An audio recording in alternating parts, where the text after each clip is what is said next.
Hello everyone, welcome back to Agastya Embroidery Boutique. This is welcome tutorial number 11 in our beginner series. In today's video, we will understand width and where exactly it is located in Wilcom.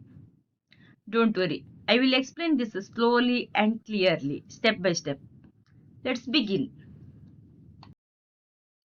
Width means how thick or thin the satin stitch looks. More width, thick satin. Less width, thin satin.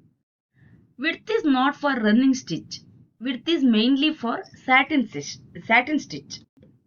First, I draw a simple line using running stitch. Select the running tool from left side toolbox.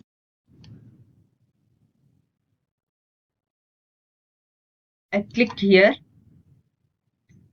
Then I click to place points.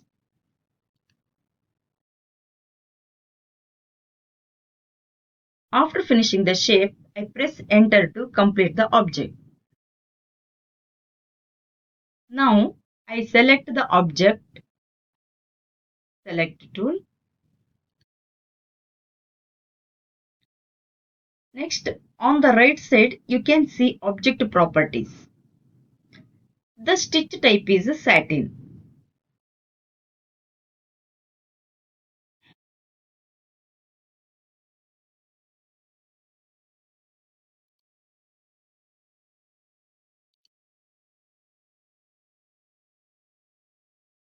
Now listen carefully.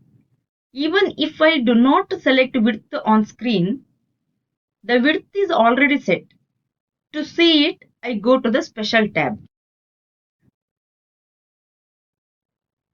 Here you can see width value. Now I change the width value. See, the satin stitch becomes thicker.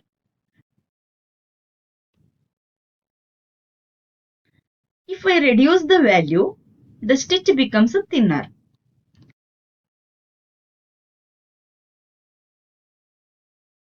Beginners, remember this. You do not need to adjust width every time. For practice, the default width is good enough. So today we learned what is width. Width works for satin stitch. Width is found in the special tab. In the next video, we will continue step by step. Thank you for watching. Don't forget to like, share and subscribe.